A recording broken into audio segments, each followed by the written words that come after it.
Welcome to another episode of Crime's Anatomy. Today, we visit Thailand, Nonthaburi, just 20 kilometers outside the capital.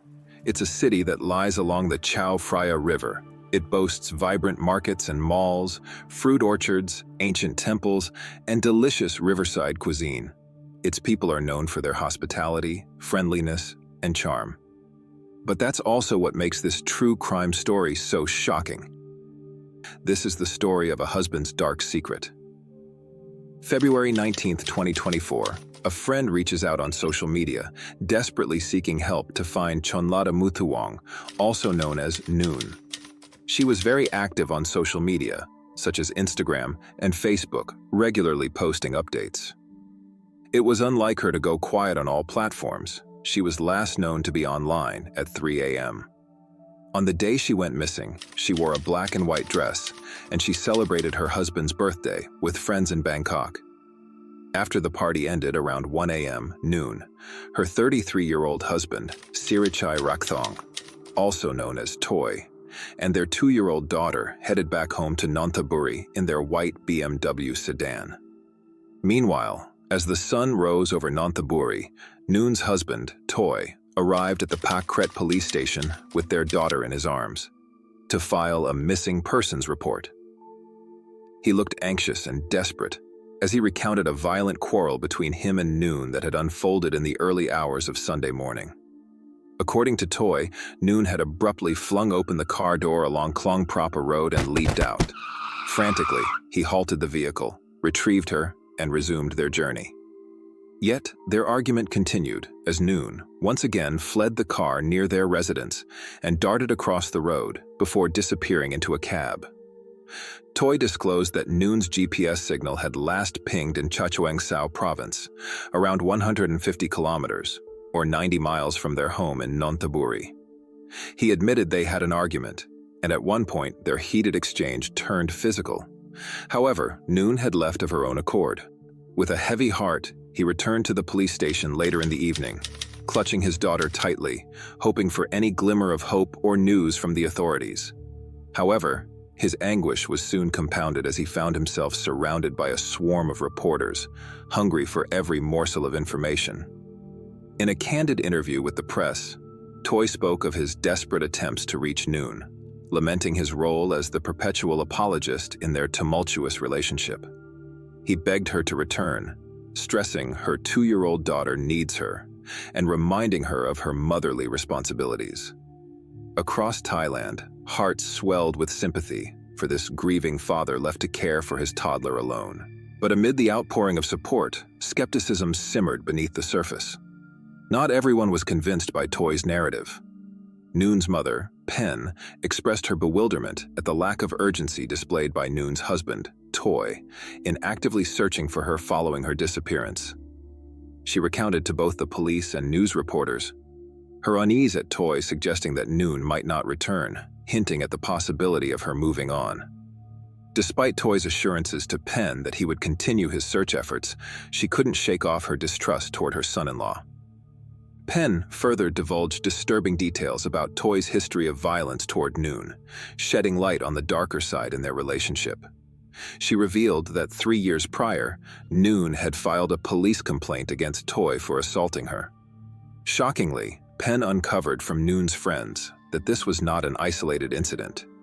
Toy had subjected Noon to multiple acts of violence, including instances of choking and placing his foot on her face. Learning of Toy's abusive behavior shattered Pen's faith in him. Faced with the grim reality of her daughter's troubling marriage, Pen took decisive action to protect her granddaughter. With the assistance of the police, she removed the child from the custody of her son-in-law, fearing for her safety in his care. Pen's revelations painted a starkly different portrait of Toy than the idyllic image presented on social media. Despite the facade of a happy young family with a lavish lifestyle, the truth behind closed doors was far darker. While Toy may have showered Noon with gifts and gestures of affection online, the reality of their relationship was marred by violence and fear. Shortly thereafter, the authorities at Rapong Pai in Prachinburi province received a chilling report. A human body had been found burned in a deserted rubber plantation. This grim discovery eerily aligned with Noon's last known GPS signal. On February 20th, 2024, police went to the rubber plantation in Prachinburi, where they discovered the charred remains of a human being. The body had been subjected to such intense heat that it was barely recognizable. Yet amidst the devastation, the police stumbled upon vital clues confirming the victim's identity. Noon's personal belongings, including her bracelet and gold ring, were discovered at the scene, alongside a burnt suitcase. Subsequent DNA analysis definitively linked the remains to Noon.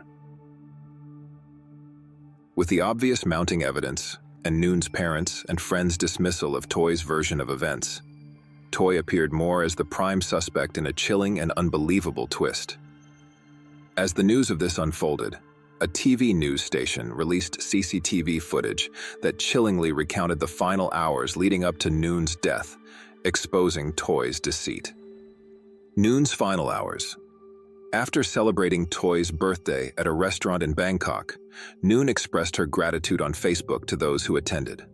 According to reports, the couple departed the restaurant on Ramintra Expressway at 1 a.m. on Sunday, both visibly intoxicated. However, despite the short distance of only 20 kilometers, or 12 miles, between Bangkok and Nonthaburi, CCTV footage revealed that their 30-minute trip stretched into an hour-and-a-half journey. Why did Toy spend an extra hour driving home?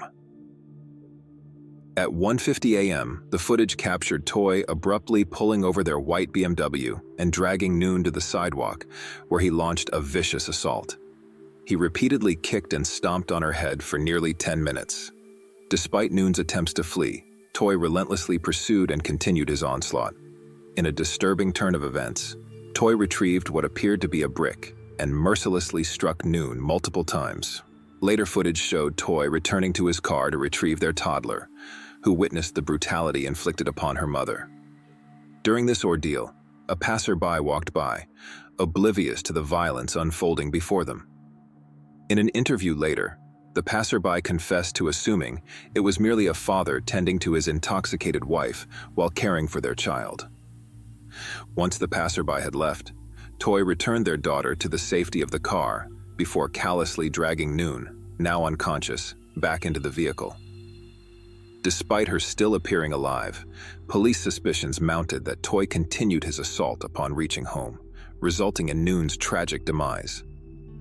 Subsequent investigations uncovered a chilling trail of blood evidence at both the roadside and their residence, corroborating the brutal events that transpired. The interrogation. As the interrogation intensified later that evening, the husband reportedly broke down. Confronted with damning evidence, he confessed to the heinous murder of his young wife, admitting to his earlier lies. Reviewing additional CCTV footage recorded at 9:20 a.m. on February 19, 2024, investigators made a disturbing discovery. The footage captured Toy leaving in his BMW with a suitcase placed on the front passenger seat, concealed beneath what appears to be a towel. This grisly revelation suggested that he had transported Noon's body with him to the police station, where he reported her missing. He then made his way to the rubber plantation, where Noon's remains were eventually found. Before reaching the plantation, he made a detour to a gas station, where he purchased 2 gallons of fuel. According to Toy's harrowing account, he spent an hour beside his wife's body in the remote plantation, begging her spirit for forgiveness for his violent wrongdoings. He then doused her remains in petrol and set them ablaze, all while his 2-year-old daughter remained by his side, unwitting witness to the horrors unfolding before her young eyes. The motive. Toy recounted a fateful night marred by heavy drinking and escalating tensions, ending in a fatal disagreement. He revealed to officers that he was driven to violence by references to his ex-girlfriend and mounting financial woes. He said the confrontation spiraled out of control, leading to Noon's tragic passing in a fit of rage. According to Toy, he remained unaware of Noon's death until an hour after the violent assault, when she became unresponsive at their 3-story residence. At no point did he take direct responsibility or show any genuine remorse for what he did to his wife, the mother of their 2-year-old daughter. When asked about how his daughter felt during and after his fit of rage, Toy had nothing to say. The post-mortem examination revealed that Noon's skull was severely damaged. She had cracks in her cheekbones to her eye socket, nose bone, and the bone behind her ear, all on the right side. These cracks showed that someone had hit her hard with a blunt object. Noon's injuries told a story of violence and pain. Even in death, she was speaking out, demanding justice for the harm inflicted upon her. Noon probably sustained these injuries during the brutal assault captured on CCTV. Subsequently, according to Toy's admission, he further assaulted her at home. If he truly felt any remorse for his actions, why didn't he take her to the hospital after losing control the first time? Why did he cast a shadow on her character by suggesting she ran away, neglecting her child? It seems that Toy's only concern was his own well-being and covering up the despicable crime that he committed in front of his 2-year-old daughter. Toy is presently detained in Nonthaburi Provincial Prison as he awaits his court proceedings. He is on a watch list and is among other offenders who have carried out horrendous crimes. In the aftermath of Noon's tragic death, her friends and family were consumed by anger and sorrow. They couldn't comprehend how Toy, her husband, could show no remorse after admitting to her murder. To them, he deserved the harshest punishment possible. The pain was compounded by the knowledge that Noon had endured frequent domestic violence at Toy's hands, yet had struggled to break free from the cycle of abuse. Sadly, this pattern is all too common among domestic violence victims. Research indicates that survivors often find it incredibly challenging to leave abusive relationships. It can take an average of about 7 attempts before a survivor can permanently free themselves from the grip of their abuser.